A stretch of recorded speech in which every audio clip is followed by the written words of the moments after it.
மற்றும் ஒரு அண்மை செய்தியை பார்த்து வருகிறோம். ஆடி அமாவாசையை முன்னிட்டு ஈரோடு மாவட்டம் பவானியில் உள்ள சங்கமேஸ்வரர் கோயில் கூடுதுறையில் ஏராளமான பக்தர்கள் முன்னோர்களுக்கு திதி தர்ப்பணம் கொடுத்து வருகின்றனர். இது தொடர்பான மேலும் விவரங்களோடு இணைகிறார் செய்தியாளர் கண்ணன். கண்ணன், வணக்கம். மேலும் விவரம். வணக்கம். பவானி சங்கமேஸ்வரர் கோயில் ஈரோடு மாவட்டத்தில் மிக பிரசித்தி பெற்ற கோவிலாக விளங்கி வருகிறது. இந்த கோவிலில் ஆண்டுதோறும் பல்வேறு விழாக்கள் நடைபெறுவது வழக்கம். அதேபோல் ஆடி அமாவாசை, தை அமாவாசை மற்றும் மகாலய அமாவாசை தினங்களில் உள்ளூர், வெளியூர், வெளிமாநில பக்தர்கள் ஏராளமானோர் வருகை தந்து தங்கள் குடும்பத்தில் இறந்த முன்னோர்களுக்கு திதி தர்ப்பணம், எள்ளும் தண்ணியும் விடுதல், பிண்டம் விடுதல் போன்ற பரிகார பூஜைகள் செய்து வழிபாடு மேற்கொண்டு வருவது வழக்கம்.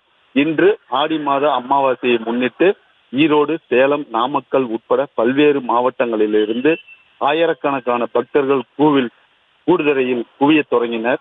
ஆடிப்பெருக்கை முன்னிட்டு தண்ணீர் சற்று மேட்டூர் அணையிலிருந்து அதிக அளவில் வருவதை முன்னிட்டு கோவிலில் பக்தர்கள் குளிக்க தடை விதிக்கப்பட்டிருந்த நிலையிலும் பக்தர்கள் ஏராளமானோர் வருகை தந்து சாமிக்கு தரிசனம் செய்ததுடன் தங்கள் குடும்பத்தில் இறந்த முன்னோர்களுக்கு திதி தர்ப்பணம், எள்ளும் தண்ணியும் விடுதல், பிண்டம் விடுதல் போன்ற பரிகாரங்களை செய்து வழிபாடு மேற்கொண்டு சென்றனர்.